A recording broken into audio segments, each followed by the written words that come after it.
है? अविनाशी रुद्र ज्ञान यज्ञ कुंड। कैसा कुंड है? जो रुद्र ज्ञान यज्ञ कुंड है उसका नाम ही है अविनाशी रुद्र ज्ञान यज्ञ कुंड। कैसा ज्ञान यज्ञ कुंड? अविनाशी, माने उसका विनाश नहीं होगा है। ये यज्ञ कुंड है, ये ज्ञान यज्ञ है जो रुद्र के द्वारा स्थापन होता है। रौद्र रूप जिसने धारण किया यज्ञ के आदि से ही, जो बोला स्थापना के साथ साथ यज्ञ कुंड से विनाश ज्वाला भी प्रज्वलित हुई।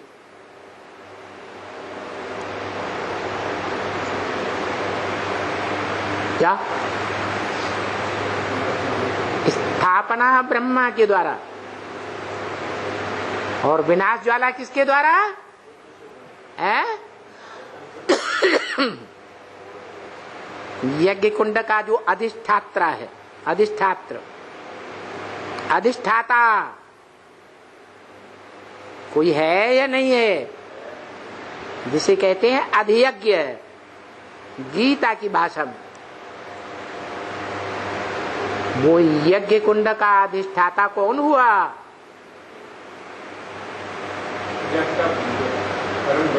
वो यज्ञ कुंड भी क्षेत्र है। मूल रूप में धर्म क्षेत्र वो यज्ञ कुंड है, जिस ज्ञान यज्ञ कुंड में सारी दुनिया को स्वाहा होना है। सारी दुनिया भस्मीभूत हो जाएगी, लेकिन वो अविनाशी यज्ञ कुंड विनाश को नहीं प्राप्त होगा। उस अविनाशी यज्ञ कुंड के लिए और इशारा किया, हे अर्जुन, ये जो तेरा शरीर रूपी रथ है, ये क्या है? क्या है? इदम शरीरम कौन्तेय क्षेत्रम, क्षेत्र है, खेत है, स्थान है, धर्म युद्ध का स्थान। दुनिया में जितने भी धर्म फैले हुए हैं और वो धर्म आपस में मिलकर के कलयुग के अंत में जब टकराव करते हैं बड़े से बड़ा, उस टकराव का नाम है महाभारी महाभारत गृह युद्ध कुंड। उस युद्ध का नाम किसके नाम पर पड़ा?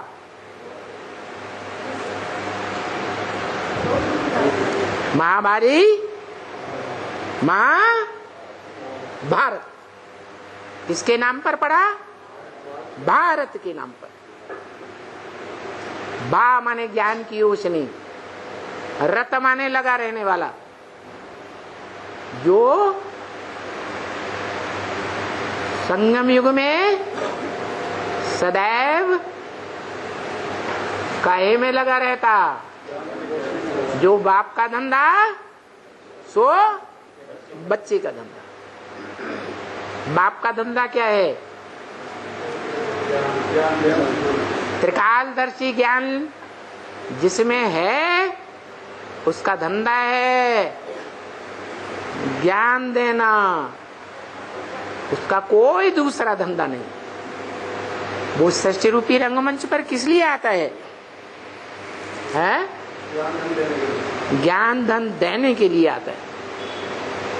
तो जो बाप का धंधा सो बच्चे का धंधा। अगर बच्चा दूसरे धंधों को महत्व देता है, ब्राह्मण का बच्चा और चांडाल के धंधे को महत्व दे, तो समाज में अच्छी बात मानी जाती है क्या? मानी जाती है? ब्राह्मण का बच्चा टट्टी पेशाब साफ करे,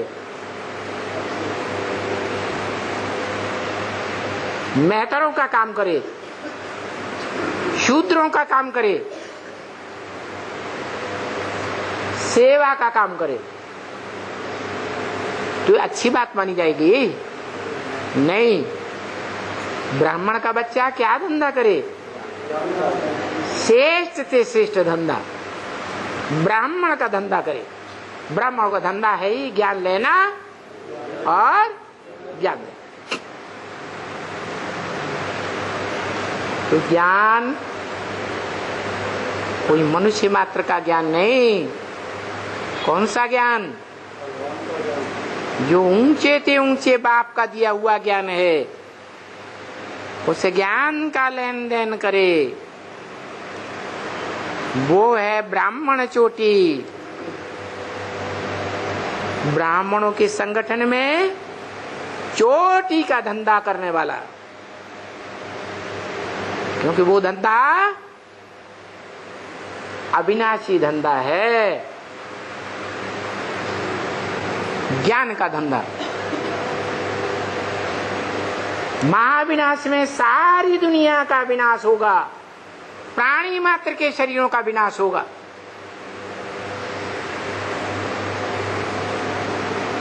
शरीरों का विनाश होता है या आत्माओं का विनाश होता है? शरीर का विनाश होता है। तो प्राणी मात्र के शरीरों का विनाश होगा, लेकिन उस ब्राह्मण के शरीर का विनाश नहीं होगा। आत्मा है छोटी, छोटे ते छोटा, अणोअणियांसम गीता में गाया हुआ है। और उस आत्मा का वृक्ष शरीर बड़ा रूप है। ऐसी ही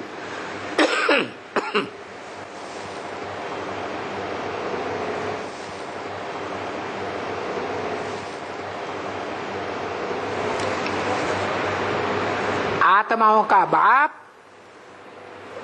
निराकार ज्योति बिंदु अणोअणियांसम सबते सूक्ष्म ज्योति बिंदु, जो सदा ज्योति बिंदु है, सदा शिव कहा जाता है, जिसकी आत्मा का ही नाम शिव है। वो आत्मा स्वयं बताती है कि छोटे रूप को याद नहीं कर सकते हो, तुम मेरे छोटे ज्योति बिंदु रूप को याद नहीं कर सकते हो, तो बड़े रूप को ही याद करो। बोला या नहीं बोला? तो बड़ा रूप क्या है मेरा? जिस मुकर्रर रथ में मैं प्रवेश करता हूं, आदि से लेकर अंत तक, उस बीज रूप आत्मा के शरीर का ही मुकर्रर आधार लेता हूं, जिसके लिए बोला भी है कि वो बाप भी है, टीचर भी है, सदगुरु भी है। एक ही है व्यक्तित्व, पर्सनालिटी, जो बाप भी है और सुप्रीम टीचर भी है, और अंत में सारी दुनिया की सदगति करने वाला सदगुरु भी है। वो सदगुरु, वो सुप्रीम टीचर, वो मनुष्य सृष्टि का सुप्रीम बाप, साकार मनुष्य सृष्टि का वो बड़ा रूप है।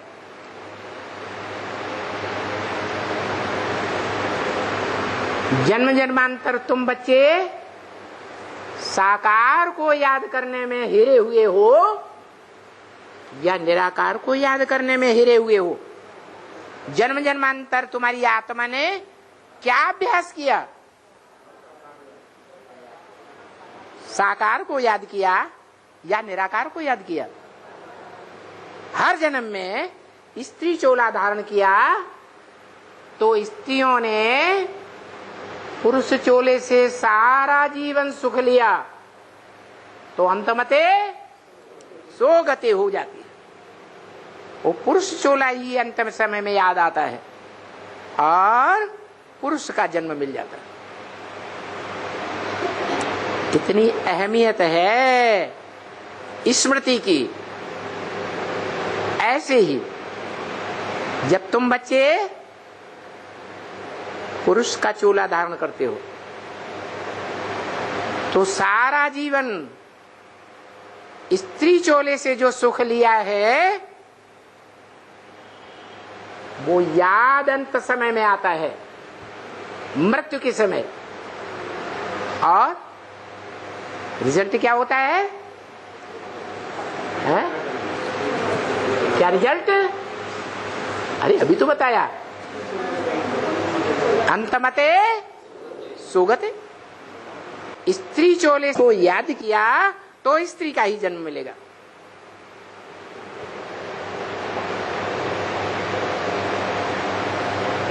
इतना स्मृति का महत्व है। वो चोला साकार था या निराकार था?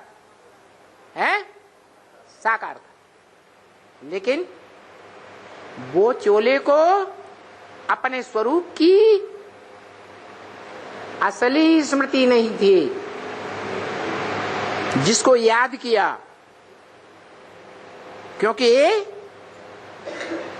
स्त्री और पुरुष के रूप में तुमने जो जन्म लिए 63 जन्मों में, द्वैतवादी द्वापर युग से कलयुग के अंत तक, उन सभी जन्मों में तुम अपने को देह समझते आए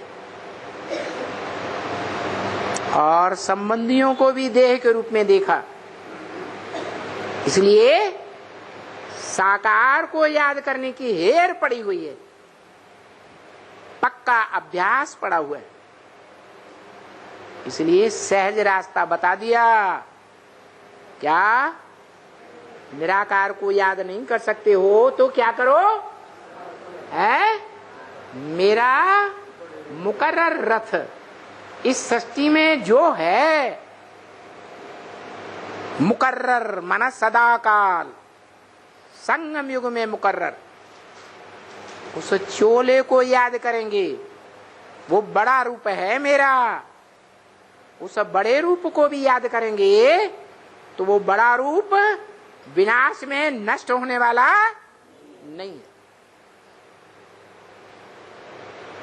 तो तुम स्वयं भी कौन सी गति को प्राप्त करेंगे? है अविनाशी गति को प्राप्त करेंगे। तुम्हारे चोले भी इस दुनिया में सुरक्षित रहेंगे।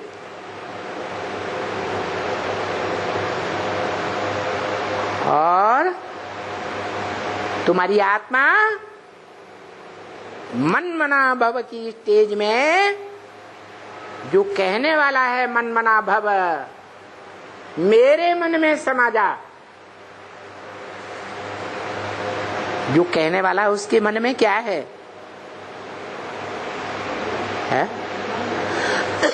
जो कहने वाला है मेरे मन में समा जा, उसके मन में क्या है? क्या स्मृति है? अरे कौन है जो कहता है? आत्मा। वो आत्मा कौन है जो कहती है मेरे मन में समा जा? है साकार मनुष्य सृष्टि का बाप।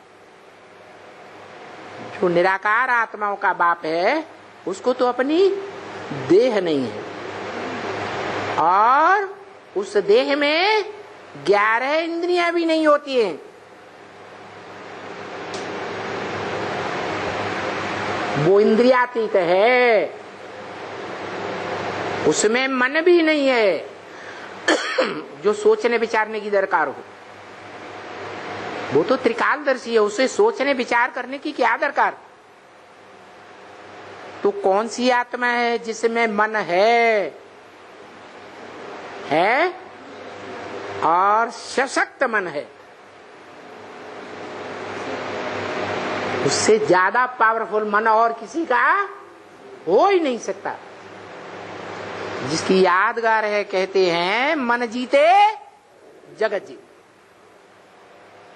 जिसने मन को जीत लिया, मन के संकल्पों को जीत करके, मन के संकल्प विकल्पों के ऊपर जीत पा करके ज्योति बिंदु निसंकल्प स्टेज में टिक गया,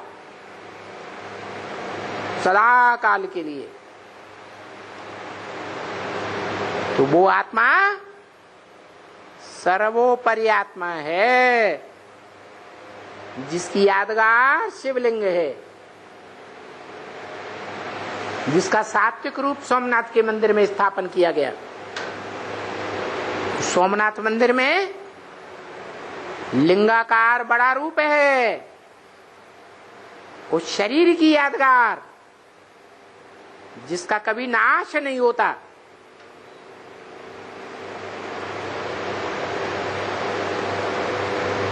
और इस लिंग रूप में आत्मा भी है, निराकार आत्मा। जिस निराकार आत्मा ने निराकार बाप की याद में रह करके निराकारी स्टेज को धारण कर लिया। जो निराकार बाप कहते भी हैं कि मैं तुम बच्चों को नंबरवार आप समान बनाकर जाऊंगा। कैसा बनाकर जाऊंगा? आप समान, निराकारी, निर्विकारी और निरहंकारी। तो जो अव्वल नंबर में निराकारी स्टेज धारण करता है, उसकी यादगार शिवलिंग बनाई गई है। उस शिवलिंग में उसकी अपनी आत्मा भी है, जिस आत्मा ने निराकारी स्टेज में रहने का अभ्यास किया है, अपने बाप की याद में रह करके उस अभ्यास में टिकी है। वो आत्मा शिवलिंग में जो सोमनाथ मंदिर में हीरा दिखाई गई, वो हीरा पत्थर है या पत्थर बुद्धि से परे है? पत्थर है। शिव ज्योति बिंदु की आत्मा पत्थर बुद्धि बनती है क्या? है? नहीं बनती। जो हीरो पार्टधारी है, वो सच रूपी रंगमंच पर आकर के संग के रंग में आते उतारते पत्थर बुद्धि भी बनता है। क्या? पत्थर बुद्धि बन जाता है। कैसा पत्थर बुद्धि? ऐसा पत्थर बुद्धि ग्रेनाइट का पहाड़ बन जाता है, जिसकी यादगार दुनिया में एक ही पहाड़ है, माउंट आबू। क्या नाम दिया? माउंट माने पहाड़, आबू, जहां दुनिया की सबसे जास्ती बदबू भरी हुई आत्माएं आकर के इकट्ठी होती।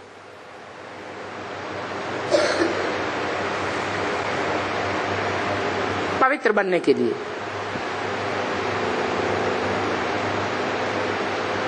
वो पहाड़ दुनिया में एक ही पहाड़ है, ग्रेनाइट पत्थर का ऐसा गहरा पहाड़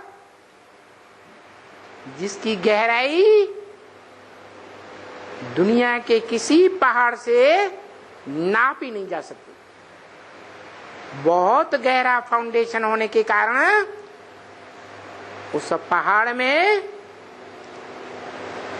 जो दुनिया में बड़े बड़े भूकंप आने वाले हैं महाविनाश काल में, उन छोटे मोटे भूकंपों का कोई असर नहीं होगा। और तुम बच्चे याद की स्थिति में रह करके,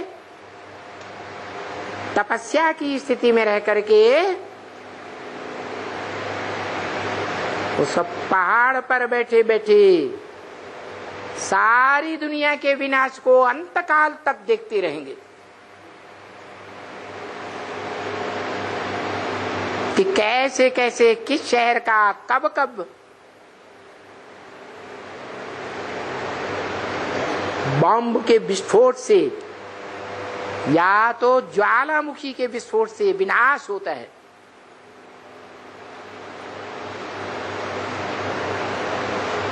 बड़े बड़े भूकंप आएंगे, परंतु वो पहाड़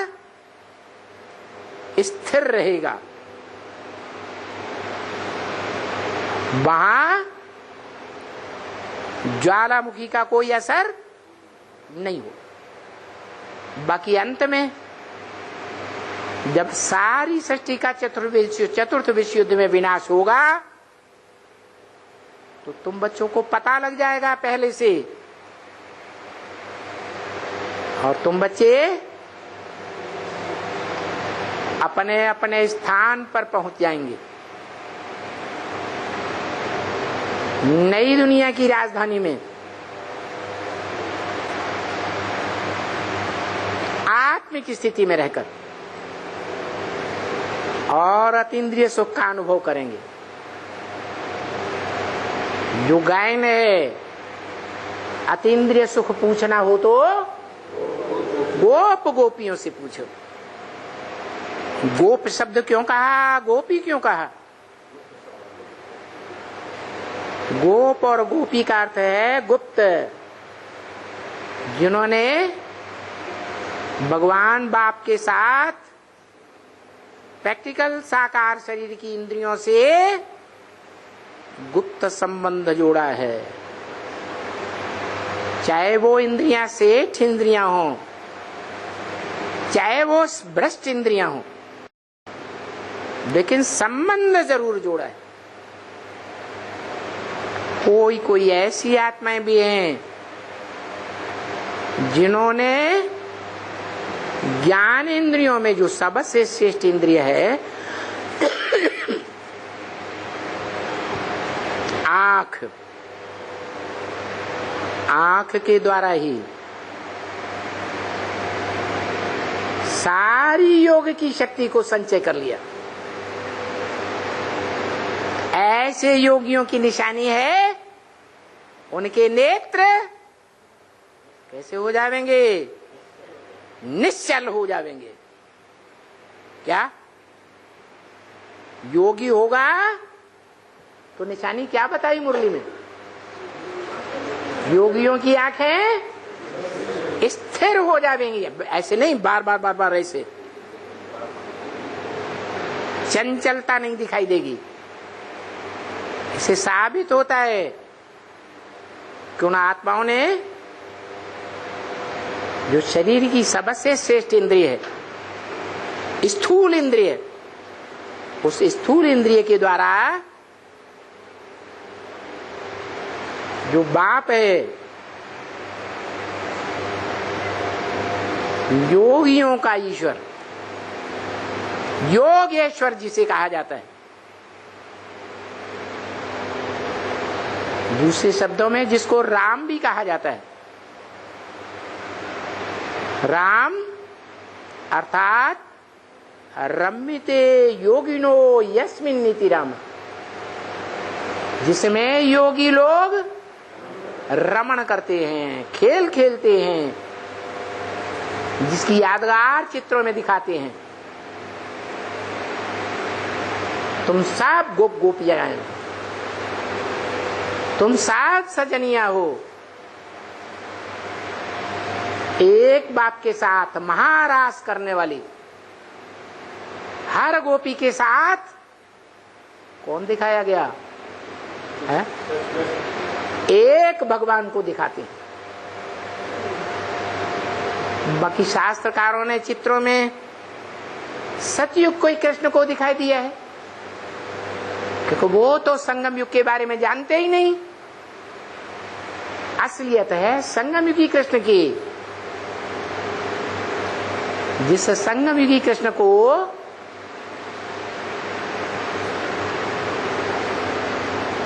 आत्माओं का बाप शिव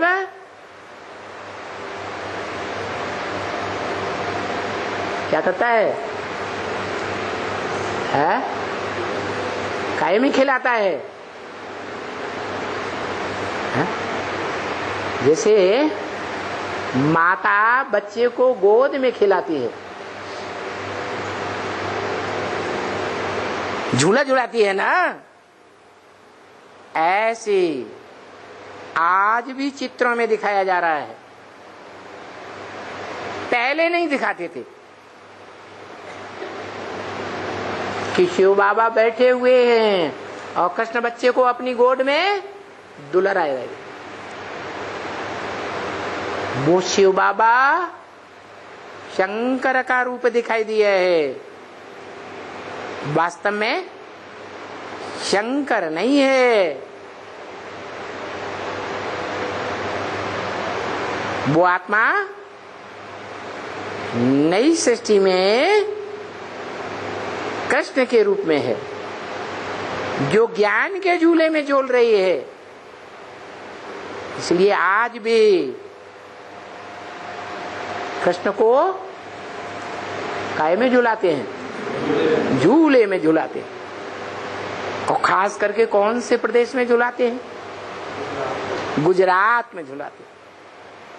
क्या गुजरात में क्यों झुलाते हैं? है क्योंकि बाप कहते हैं कि जिन माताओं को नीचे गिराया है उन्हीं माताओं को किस दृष्टि से देखना पड़े। है किसकी शक्तियां हैं? शिव की शक्तियां हैं। शिव सारी सृष्टि के बापों का भी बाप है। और वो माताएं कन्याएं जो ईश्वरीय सेवा के लिए अर्पित होती हैं, वो 16,000 भगवान की गोपियां हैं। तुम सब सजनिया हो एक शिव बाबा की, तुम सब सीताएं हो, तुम सब द्रौपदियां हो, तुम सब पार लगाने वाली पार्वतियां हो।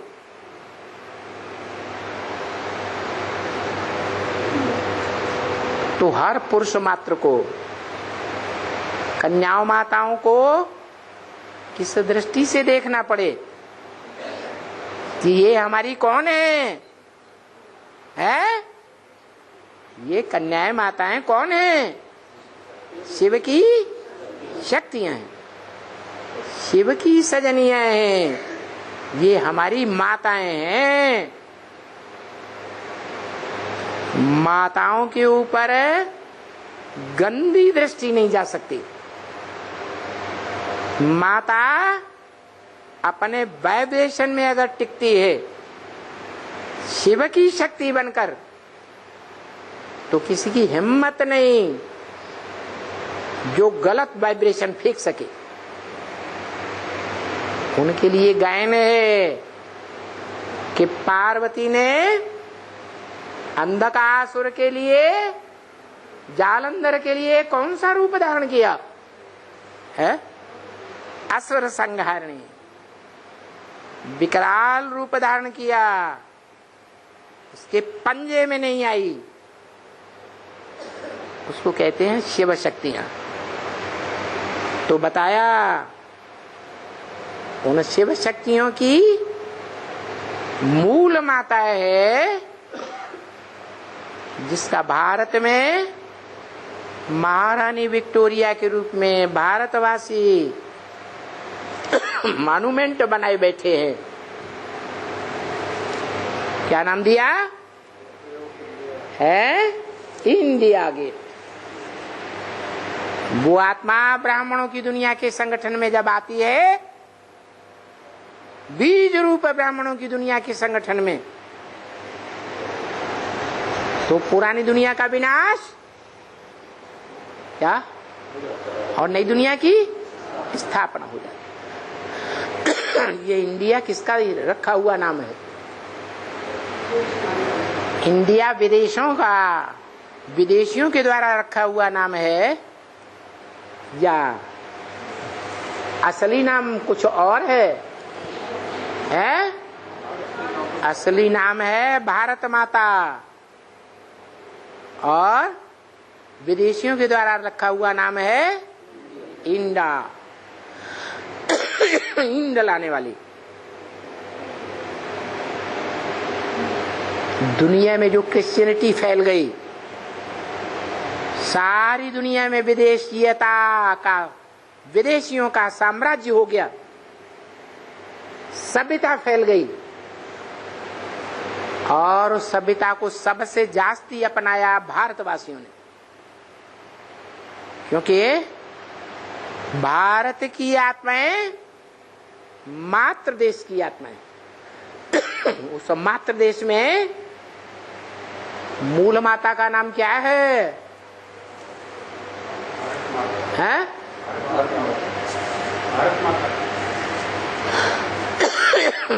वो भी प्रभाव में आ जाती है। लक्ष्मी वाली आत्मा भी महाकाली के गाल में चली जाती है।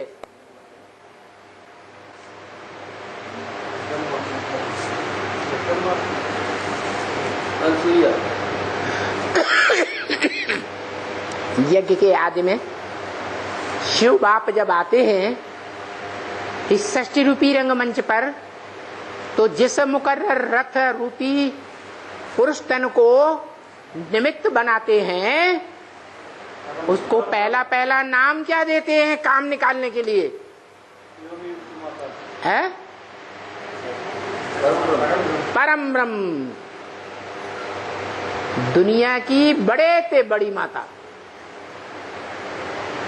जिससे बड़ी माता कोई हो ही नहीं सकती। तो जहां की मूल माता वो ही माता का रूप धारण करने वाली है, प्रभावित होने वाली आत्मा है।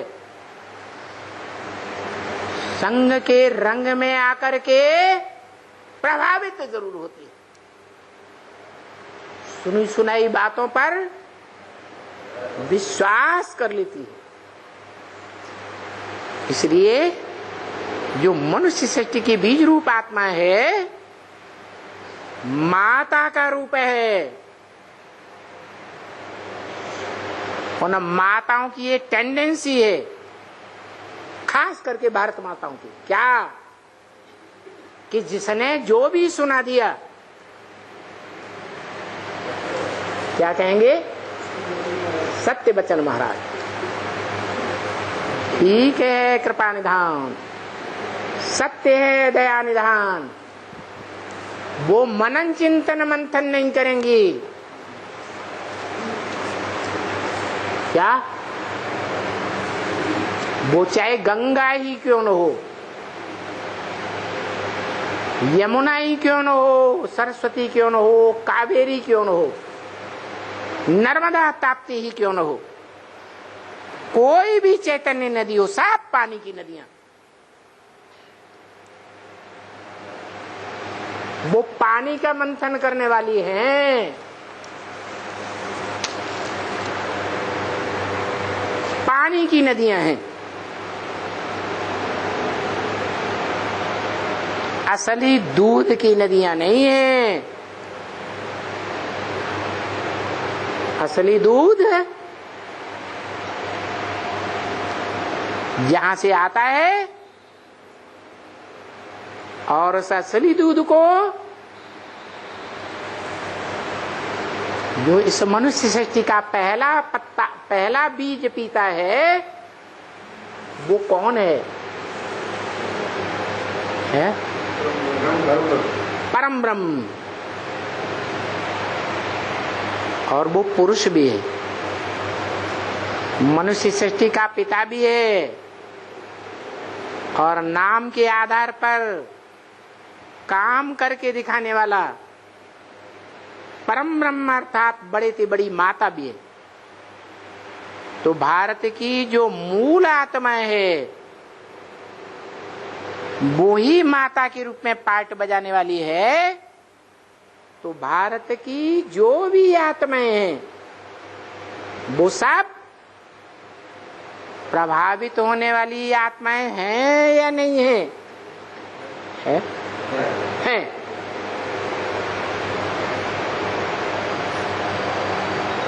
जो प्रजापिता है, वो किससे प्रभावित होता है?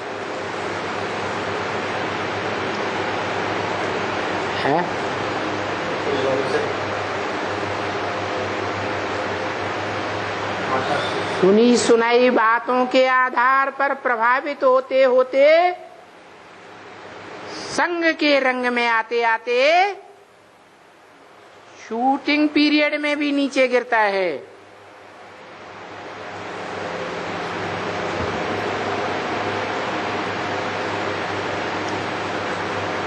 और उसके सारे सहयोगी नीचे गिरते हैं। सारी रुद्रमाला, बीज रूपात्माओं की माला जो बोला है, तुम बच्चों की यादगार में, हिस्ट्री में एक निर्गुण बालकों की संस्था हुई है। इनका नारा था, मुझे निर्गुण हारे में कोई गुण नहीं, आप ही तरस पर हुई।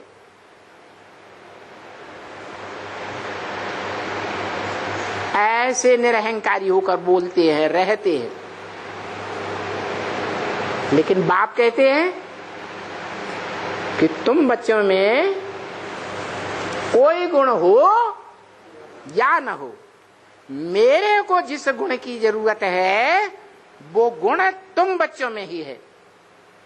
और दुनिया में कोई धर्म के बच्चे मुझे नहीं मिले जिनमें ये गुण हो। क्या? बाप को पहचानने का। तुम बच्चों ने नंबर बार बाप को पहचाना है, नंबर बार। कोई 100% पहचानने वाला भी होगा तो जो 100% पहचानने वाला बच्चा होगा वो बाप का बड़ा बच्चा होगा। दुनिया में भी देखा जाए, बाप के 10 बच्चे हों कोई को, तो कौन सा बच्चा पहले बाप को पहचानता है? बड़ा बच्चा पहचानता। तो ये परंपरा है, संगम युग से ही ये परंपरा चली कि बड़ा बच्चा जो बाप को पहचानता है, बाप के महत्व को जानता है, बाप की दुकान को संभालता है,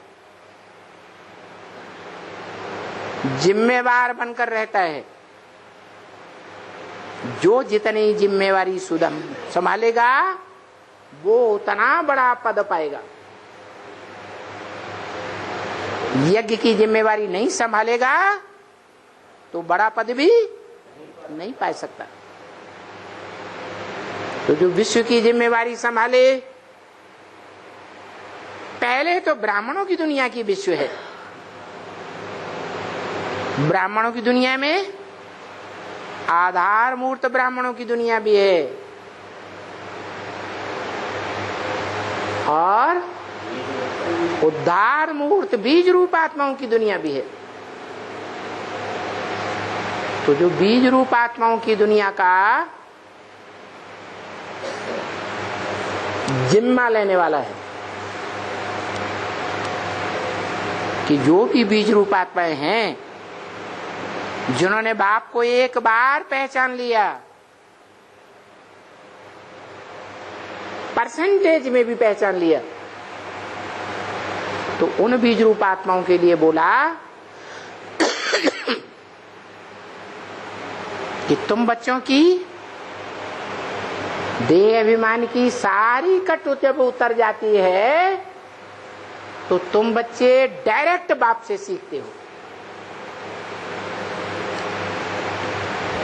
देह अभिमान जब तक रहता है तब तक ज्योति बिंदु की स्मृति नहीं ठहरती,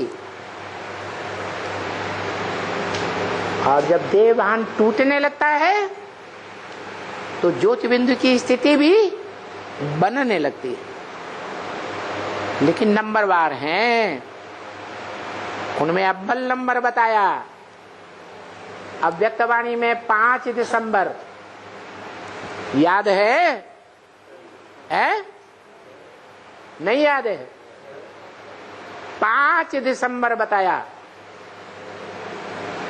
कि बाप दादा का जो स्मृति दिवस है वो 5 दिसंबर है, जिन्हें कहें असली बाप दादा।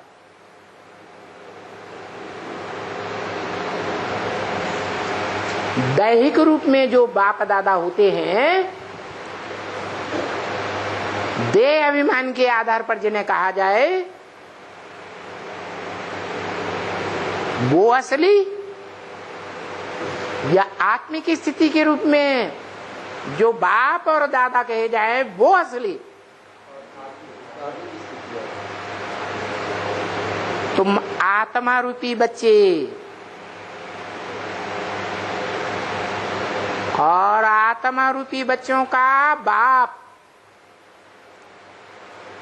निराकार ज्योति बिंदु आत्मा शिव, जिसका कोई बाप नहीं होता,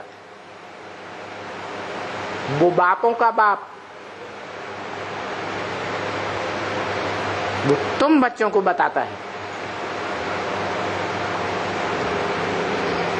कि तुम बच्चे पहले बुद्धि से अपने असली बाप को पहचानते हो और बाप को पहचान करके बाप से वर्षा लेते हो। वर्षा है सुख शांति का, स्वर्ग का वर्षा। स्वर्ग साकार होता है या निराकार होता है? स्वर्ग का वर्षा, स्वर्ग साकार या निराकार? स्वर्ग साकार। तो साकार स्वर्ग का वर्षा देने वाला बाप भी साकार। बाप कहते हैं, निराकार आत्माओं का बाप कहते हैं कि नरक की दुनिया में मरेंगे तो नरक में जन्म लेंगे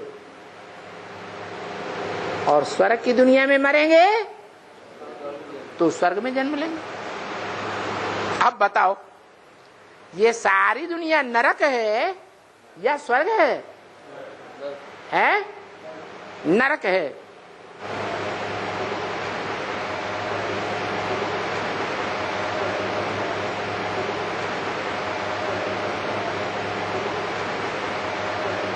सारी दुनिया नरक है तो कहां मरेंगे? हैं? कहां मरेंगे? नरक में मरेंगे। अब क्या करें? जब है ही सारी दुनिया नरक है तो नरक में ही मरना पड़ेगा। स्वर्ग तो सारी दुनिया में कहीं भी नहीं है।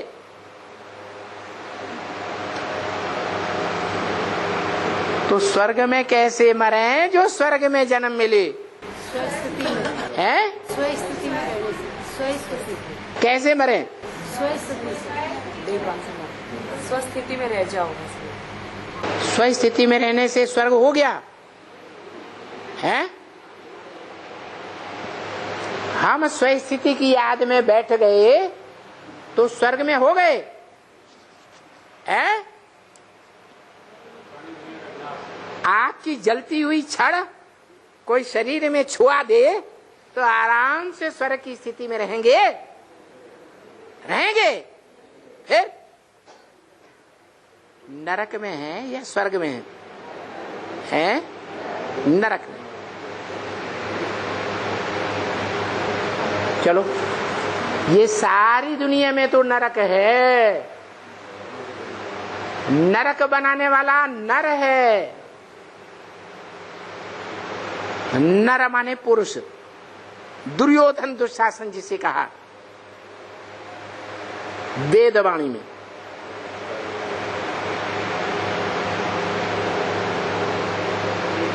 तो गीता में रास्ता बताया है। ये जो इंद्रियों का सुख है, साकार इंद्रियों का सुख, वो देह की इंद्रियां हैं। देह की इंद्रियों से जो सुख मिलता है वो नीचे गिराने वाला है। लेकिन एक 11वीं इंद्रिय भी है जो देह की दैहिक 10 इंद्रियों के ऊपर कंट्रोलर है, मन। उस मन को अगर कंट्रोल कर लिया वशीभूत कर लिया मन को, जो संकल्प विकल्प चलाने वाला है, उस संकल्प विकल्प चलाने की स्थिति से परे ज्योति बिंदु निसंकल्प स्टेज में टिकाने के अभ्यासी पक्के बन जाएंगे। कम से कम 24 घंटे में कितने घंटे के अभ्यासी? 8 घंटे के अभ्यासी। तो जो 8 घंटे के अभ्यासी बन जाएंगे, वो निश्चित रूप से अष्ट देवों की लिस्ट में आ जाएंगे।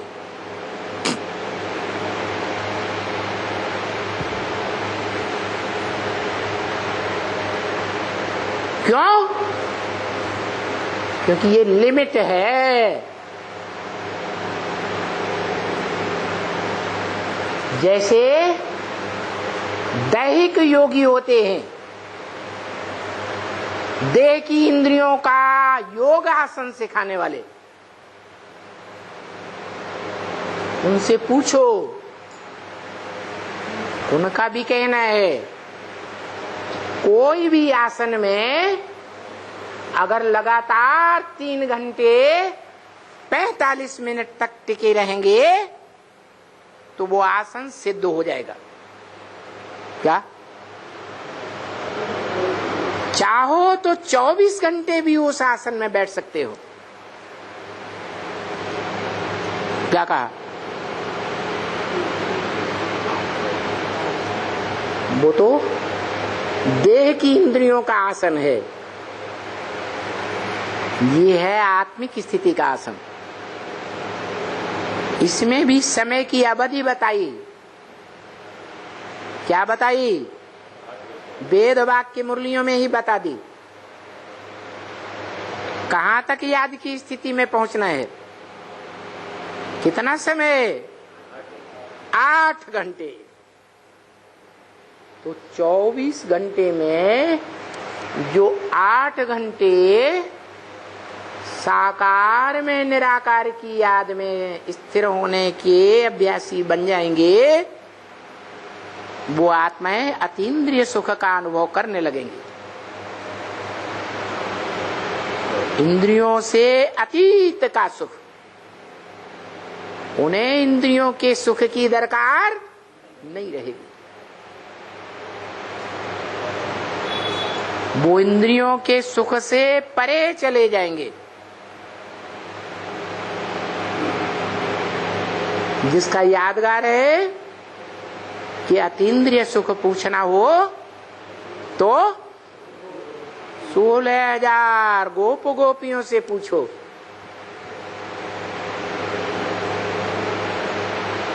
वो गोप गोपियां 16,000 ईश्वरीय परिवार है। जो ईश्वरीय परिवार में स्व का तंत्र सिखाया जाता है। स्व माने आत्मा, तंत्र माने शासन। आत्मा का शासन कैसा होता है? आत्मा में मुख्य इंद्रिय है मन। तो बुद्धि रूप जो है वो मन को कंट्रोल कर ले। तो बुद्धि रूप आत्मा और उसकी मन रूपी शक्ति दोनों में मिलकर के 1 और 1 11 की शक्ति बनती है।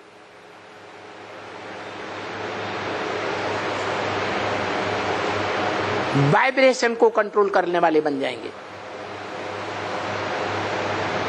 तुम्हारे वाइब्रेशन में जो भी आएगा,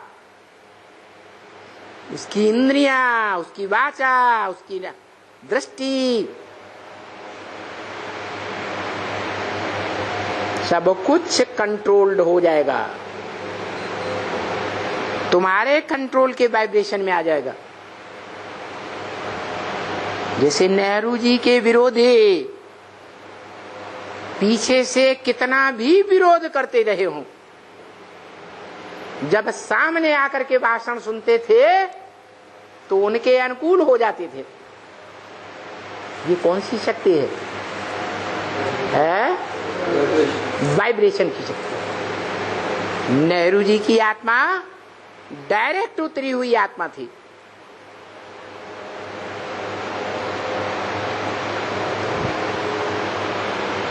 कांग्रेस गवर्नमेंट में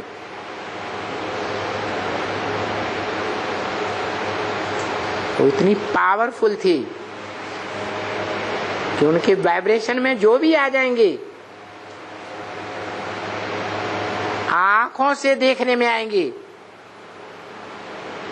वो आंखों की दृष्टि पड़ते मात्र ही प्रभावित हो जाएंगे।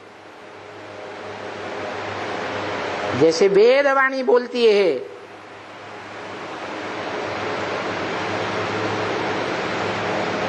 जब बाप की प्रत्यक्षता होगी तो जो इन आंखों से देखे, जो इन कानों से दो शब्द भी सुने, तो उसके मुख से क्या निकलेगा? मेरा बाप आ गया।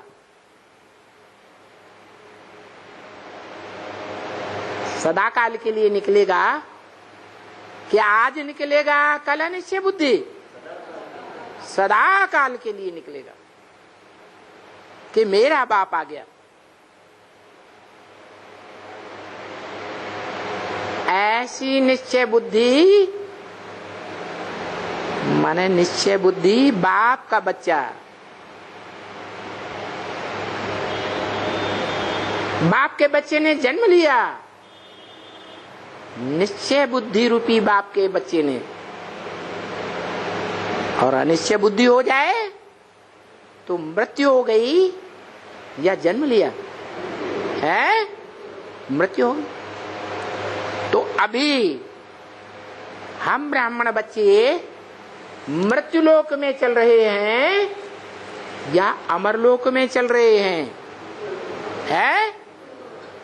जन्म मृत्यु के चक्र में है, बेहद का जन्म मृत्यु का चक्कर जो ब्राह्मणों की दुनिया में ही चल रहा है। जन्म मृत्यु के चक्कर में मृत्युलोक में है, मृत्युलोक के वासी हैं या अमरलोक के वासी हैं? कहाँ के वासी हैं? मृत्युलोक के वासी। माया रूपी रावण घड़ी घड़ी अनिश्चय बुद्धि बनाई देता है। कोई माया के रूप में सूपनखा पूतना सामने आ जाती है, वो बाप की ग्लानि सुनाई देती है और कान से ग्लानि सुनी बाप की और अनिश्चय बुद्धि हो गई, मौत हो गई। जो बोला है भक्ति मार्ग में, सदगुरु निंदा सुनिय न काना, होय पाप गौ घात समाना। अगर ये पक्का समझ लिया, एक बार निश्चय बुद्धि हो गई कि ये एक ही है इस दुनिया में, जो हमारा सुप्रीम बाप भी है साकार में, साकार में सुप्रीम टीचर भी है और साकार में सदगति करने वाला सदगुरु भी है। एक बार निश्चय कर लिया तो उसकी निंदा कान से भी नहीं सुननी। अगर कान से भी निंदा सुन ली और अंदर में 10, 15, 20, 25 सेकंड में धारण कर ली तो क्या रिजल्ट होगा? है? क्या रिजल्ट होगा?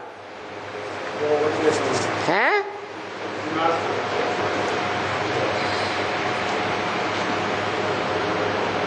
गौघात। भक्ति मार्ग में तो जानवर गऊ समझ लिए हैं। जानवर गौओं का घात कोई बड़ी बात नहीं है, क्योंकि दुनिया के सारे प्राणी मनुष्यों की सुरक्षा के लिए हैं। मनुष्य प्रधान है या जानवर प्रधान है? मनुष्य प्रधान। तो जानवर गौओं की बात नहीं है, उनके उद्धार की बात नहीं है। भगवान ने कोई जानवर गौओं की पालना नहीं की, या भगवान कोई कच्छ अवतार, मत्स्य अवतार, जानवरों का अवतार लेकर नहीं आता है जानवरों को सुधारने के लिए। किसको सुधारने के लिए आता है? मनुष्यों को सुधारने के लिए आता है, क्योंकि मनुष्यों में मन होता है। मन संकल्प विकल्प कर सकता है, मन जान सकता है अच्छा संकल्प क्या है, बुरा संकल्प क्या है। बुद्धि के आधार पर मन ही फैसला कर सकता है। तो बताया कि जो मननात् मनुष्य कहा जाता है, मनन चिंतन मंथन करने वाला मनुष्य की प्रधानता कही जाती है इस सृष्टि में। मनुष्यों को सुधारने के लिए भगवान आता है, और वाइब्रेशन मनुष्य बना सकता है मन के आधार पर, या जानवर वाइब्रेशन बनाएंगे। कौन बनाएगा वाइब्रेशन? है अच्छा वायुमंडल बनाना, बुरा वायुमंडल बनाना, ये मनुष्यों का काम है। जो शास्त्रों में विख्यात है कि ऋषियों मुनियों के आश्रमों में शेर और बकरी एक घाट पानी पीते थे। ऐसा ऋषियों मुनियों का पवित्र वाइब्रेशन था। कहाँ की बात है? अभी संगम युग में ऐसी दुनिया तैयार होने वाली है। मन के वाइब्रेशन के आधार पर हम बच्चे ही ऐसे योगी बनेंगे, एक के साथ योग लगाने वाले, जो निराकार बाप का साकार बड़ा रूप है।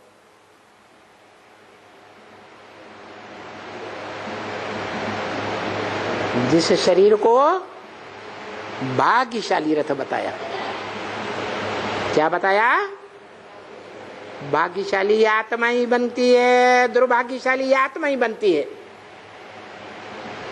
और भाई ये है भाग्यशाली रथ। क्या बताया? दुर्भाग्यशाली आत्मा बनती है कुसंग से, और सत्संग से आत्मा बनती है भाग्यशाली। सत्य को पहचानो। जो गीता में लिखा है, इस सृष्टि पर सत्य का कभी अभाव नहीं हो सकता। सत्य आज भी है, पहले भी था और कल भी रहेगा। सत्य का कभी लोप नहीं होता। ना सते विद्यते भावो, ना भावो विद्यते सतः। तो पक्का करो, इस दुनिया में वो सत्य कौन है जो इस सृष्टि पर सदा काल मौजूद रहता है, जिसे गॉड इज वन कहा जाता है, ट्रुथ इज गॉड कहा जाता है, सत्य को ही भगवान कहा जाता है, सत्यम शिवम सुंदरम कहा जाता है।